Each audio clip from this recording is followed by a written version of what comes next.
এই সময়তে কয়েকটা ছেলের মাথায় এসে ইট লাগলো, দরদর করে রক্ত বেরিয়ে গেল। আপনি বলেন আপনার বাচ্চার রক্ত দেখে আপনি কি সহ্য করে থাকতে পারবেন?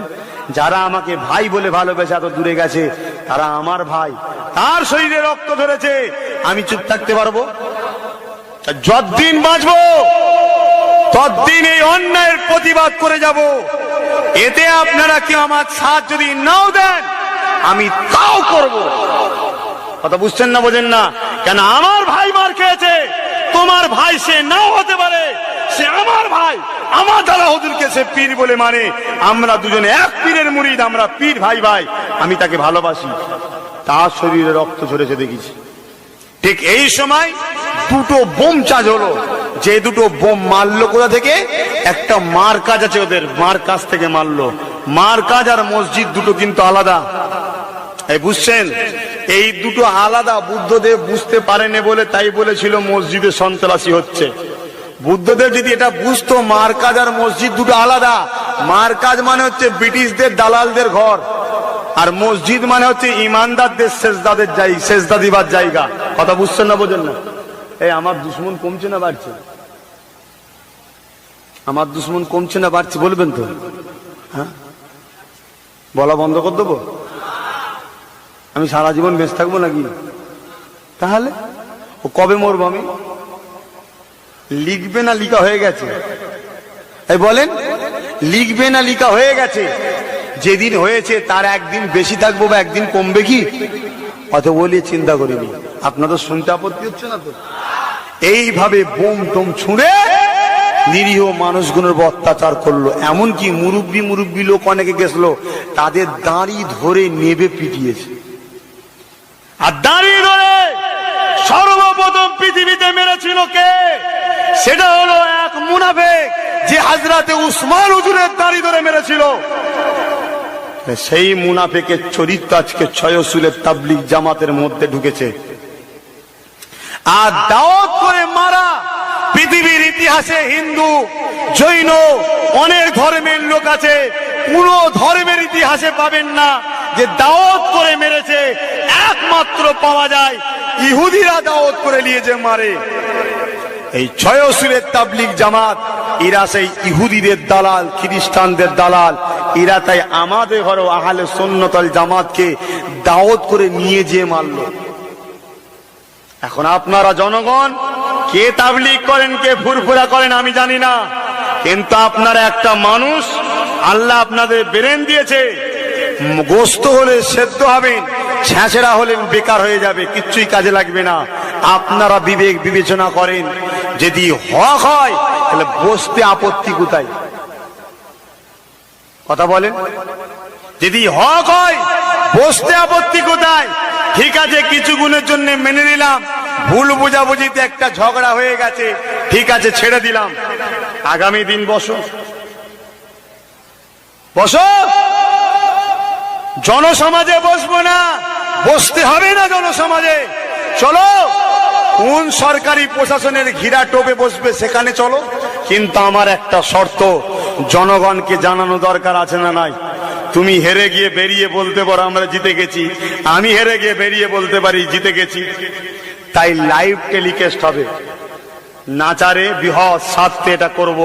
পৃথিবী কেন, ভারত পৃথিবী না হলেও সারা ভারতের লোক দেখবে, আর আমরা উভয় দলের 10 জন বসে একটা ঘিরা টোপে সরকারি কোনো জায়গাতে বসে আমরা আলোচনা করব। অসুবিধা আছে? আল্লাহর কসম দিয়ে বলে যাচ্ছি, ছয়সুলের তাবলীগ জামাত বেদাতে সাইয়া এর বাংলা মানে হচ্ছে একটা নতুন দল, যেটা হলো খারাপ বাতিল দল। এই যে খারাপ বাতিল দল নয়, আমি বলছি বাতিল দল, এটাকে কেউ যদি বাতিল দল নয়, খারাপ দল নয় প্রমাণ করতে পারে, তাকে 10 লাখ টাকা দেবো। যদি রেকর্ড করতে হয় রেকর্ড করে নেন। আমি আব্বাস সিদ্দিকী বলে যাচ্ছি, ছয়সুলের তাবলীগ জামাত বেদাতে সাইয়া, এটা যদি কেউ প্রমাণ করে দিতে পারে বেদাতে সাইয়া নয়, তাকে 10 লাখ টাকা দেবো। আর আপত্তি আছে? আপত্তি আছে? এই গ্রামে যদি কেউ তাবলিগ জামাতের ভাই থাকেন, আপনি সাধারণ বলে আপনার সঙ্গে আমার কোনো ঝগড়া নাই, কেন আপনি আম মানুষ, বোঝেন না। আপনি আপনার দলের লোকেদের ঘরে বলেন 10 লাখ টাকা পাওয়া যাবে, চলো তো একবার বাহাস করি। আপনার দলের লোক কি উত্তরটা দেয় আপনি নিজে শোনেন। কিয়ামত পর্যন্ত পারবে না। হুসামুল হারামাইন কিতাবের মধ্যে রয়েছে, হোসেন আহমদ মাদানী সাহেব নিজে লিখছে, যিনি দেওবন্দীদের লোক, তিনি নিজে লিখছে যে এই 6 উসুলের তাবলিগ জামাত এটা একটা প্ল্যান মাফিক কাফের তৈরি করার জন্য ষড়যন্ত্র দল। কথা বুঝছেন না, বোঝেন না? এরা নামাজকে সাইনবোর্ড করেছে আর ভেতরে শরিয়াতের অনেক গুণাগুণকে কেটে দিচ্ছে। হালালকে হারাম জানলে ঈমান চলে যাবে, আর হারামকে হালাল জানলে ঈমান চলে যাবে।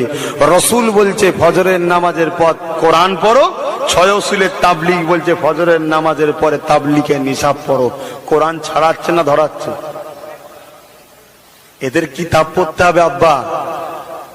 আমার ভাই যার কাছে অনেক কিতাব আছে আমি দেখেছি, যদি ভাই পারে লাস্টের টুক Friend, subscribe my YouTube channel, Haji Asir Begum. Subscribe now. যদি ভাই পারে লাস্টের টুক কিতাবগুলো দেখিয়ে দেখিয়ে এদের আকীদাগুলো একটু ভেঙে দেবে। আপনাদের অসুবিধা আছে নাকি? এদের লেখা কিতাব, ওদের, আমাদের নয়, ওদের লেখা কিতাব। ওদের কিতাবে ওরা প্রমাণ হয়ে যাচ্ছে ওরা জাহান্নামী। কথা বুঝছেন না, বোঝেন না? ওদের কিতাবে ওরাই প্রমাণ হয়ে যাচ্ছে। তাই আপনাদেরকে অনুরোধ করি, ভাই বলে ভালোবাসি, দাদা হুজুর রহমাতুল্লাহ আলাইহি যে কাজটা করে গেছে এটা কি ভুল? এই ভুল। দাদা হুজুর চিল্লা মেরেছিল, দাদা হুজুর 6 উসুলের তাবলিগ করেছে, তাহলে আপনারা করবেন? যদি কেউ বলে দাদা হুজুর দলিল নাকি, তাকে জিজ্ঞেস করছি রাসূলুল্লাহ 6 উসুলের তাবলিগ করেছে?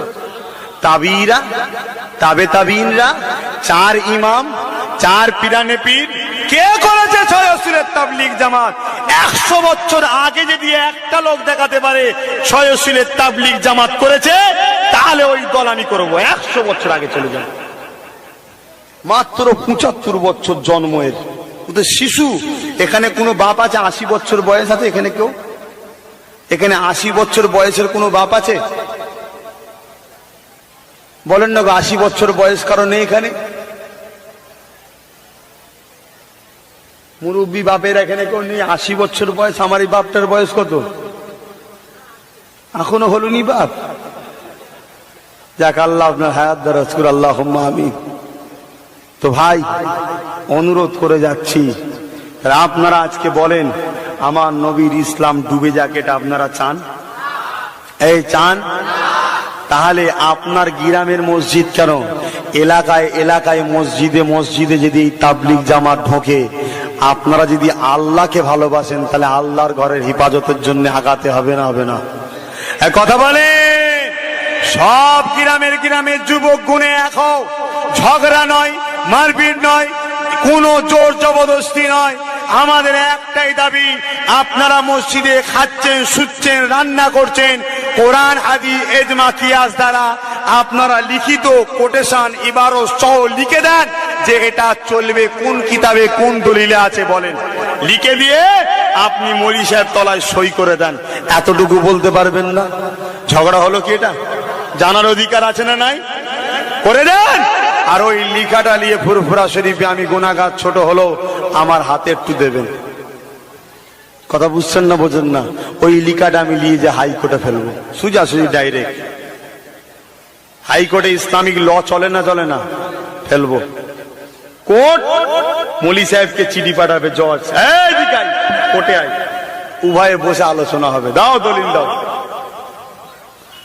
অথচ হাদিস থেকে সাবেত আছে মসজিদে শোয়াটা আমার আল্লাহর না পছন্দনীয়। জোরে বলুন নাউজুবিল্লাহ। বুঝে আসছে? এরা আবার ইসলামের দাবিদার করে। এটা একটা চক্রান্ত, ইহুদি খ্রিস্টানদের চক্রান্ত, আমাকে আপনাকে পিলানে বেঈমান তৈরি করা। মা বাবেরা, নজওয়ান তরুণেরা, আমার আলোচনা হয়তো আপনাদের কারো মনে দুঃখ লাগতে পারে, যদি লেগে থাকে আল্লাহর হস্তে মাফ করে দেবে। তবে আমি এতটুকু বলে যাই, শুধুমাত্র একটাই কারণে, আল্লাহ জান্নাত যেতে গেলে ঈমানটা দরকার। একটা দলের আকীদা যারা মানে তারাই হলো ঈমানদার, যেটা হলো আহলে সুন্নাত ওয়াল জামাত। এই এলাকাতে এই আহলে সুন্নাত ওয়াল জামাতের প্রচারটা ফুরফুরা পীর আবু বকর সিদ্দিকী করেছিল। ওই দিক এলাকাতে ইউপি দেওবন্দ ঝাড়খণ্ডে বিরাট এলাকাতে আহলে সুন্নাত ওয়াল জামাতের প্রচার করেছিলেন দেওবন্দের পীরানে পীর হযরতে হাজী ইমদাদুল্লাহ মুহাজির মক্কি। উনি ওই এলাকায় প্রচার করেছে, আর এই এলাকায় দাদা হুজুর করেছে। আবার চলে যান বেরেলি, রায়বেরেলি, এই এলাকাতেই আহমদ রেজা খান রহমাহুল্লাহ প্রচার করেছে। এরকম বিভিন্ন জায়গায় আল্লাহ পাক মাস্টার পাঠিয়ে দিয়ে শিক্ষা দিয়েছে যে এই আকীদারা হলো জান্নাতি। আর আজকের তারিখে 97% লোক দাদা হুজুর যে মতটার উপরে আছে এই মত মেনে চলে। জোরে বলুন সুবহানাল্লাহ। অর্থাৎ ইমামে আজম আবু হানিফা হুজুরের অনুসারী আমরা। জোরে বলুন সুবহানাল্লাহ। আর ইমামে আজম ছিলেন তাবিঈ।